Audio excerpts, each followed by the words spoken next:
Tiens, une interview de Coco Hota Hota. Bla bla bla bla bla bla bla. Bla bla bla bla bla bla bla bla. Bla bla bla bla. Bli bla bla bla bla bla bla bla. Que ceux qui ne maîtrisent pas la langue se taisent. Ça veut donc dire que c'est terminé les chroniques pour moi.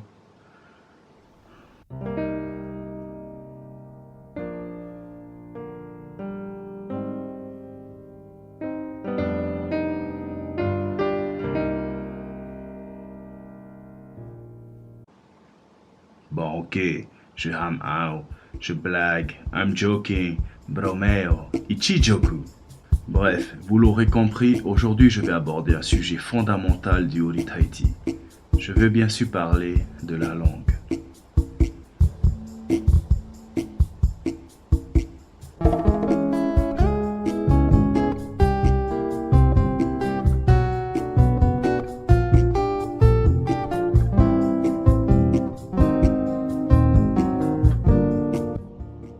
Hey les bros et les chicas, c'est Raori, j'espère que vous allez bien. Et bienvenue à vous tous dans Parlons Ori, la chronique dédiée au Ori Tahiti. Savez-vous pourquoi il y a tant d'indépendantistes à Tahiti?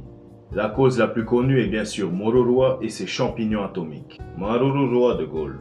Mais c'est également à cause de la politique d'assimilation lors de la colonisation de Tahiti, qui a eu pour conséquence de bannir le tahitien des établissements scolaires. Ce n'est qu'en 1981 que la loi Dayton arrive en Polynésie et permet aux langues polynésiennes d'intégrer finalement le cursus scolaire. Si j'aborde le sujet de l'éducation dans cette chronique dédiée à la langue, c'est qu'elle est à mon sens le facteur essentiel de la transmission de l'héritage culturel.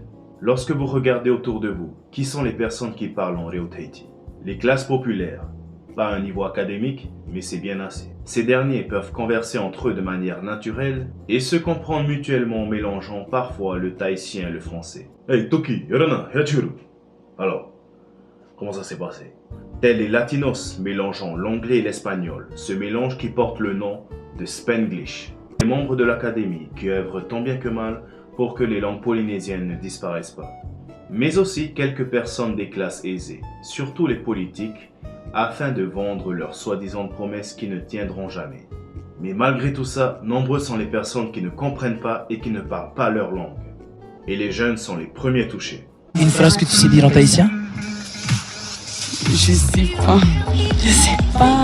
Je sais pas. J'ai honte de dire juste. Wahirimo Yawe. Yorana, Maïva, et voilà. Rien. En tahitien Totata Umanu Reva. Pai itu kulema i ai chama ko. Harimaru Haripapu. Non. Mais alors, pourquoi nos langues sont-elles si peu employées par bon nombre de Maoris? La sphère familiale est primordiale pour l'apprentissage d'une langue. Une personne qui sera élevée dans un environnement propice à user du langage de ses ancêtres aura une plus grande facilité à converser en Reo Tahiti par exemple. Mais là où se situe la source du problème, c'est surtout au niveau du système éducatif. Je me souviendrai toujours de ce que ma prof d'anglais m'avait dit, métropolitaine au passage. À quoi bon poursuivre vos études en Reo Tahiti? Ça ne vous mènera nulle part. Ça ne sera utile qu'à Tahiti. Apprenez l'espagnol plutôt. Lorsque nous arrivons en 6e, nous nous voyons forcés de choisir entre deux langues, l'espagnol et le tahitien. Et bien sûr, les professeurs nous poussaient à choisir l'espagnol, jugeant que le tahitien ne nous servirait à rien dans notre vie professionnelle. Ces professeurs nous poussaient à croire que le tahitien était une langue has-been, démodée et surtout inutile. Et ça marchait vu le grand nombre d'élèves qui sélectionnaient l'espagnol au détriment du tahitien.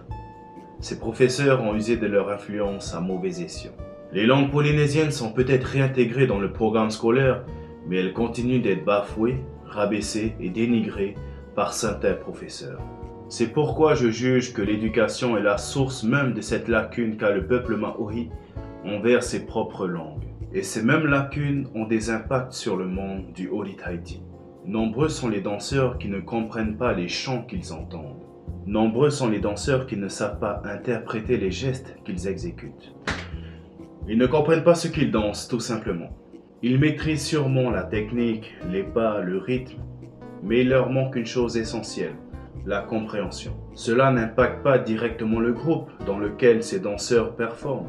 Absolument tous les groupes qui ont gagné le Heiva comptent des éléments qui ne comprennent pas ce qu'ils dansent. Mais cela est un handicap au niveau personnel de l'artiste. Encore faut-il qu'il porte une once d'attention envers le thème qu'il interprète sur scène.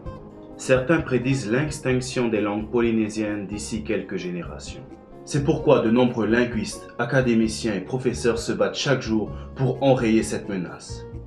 Car oui, c'est une menace. Afin de redonner ces lettres de noblesse à nos langues polynésiennes trop bien souvent bafouées et rabaissées.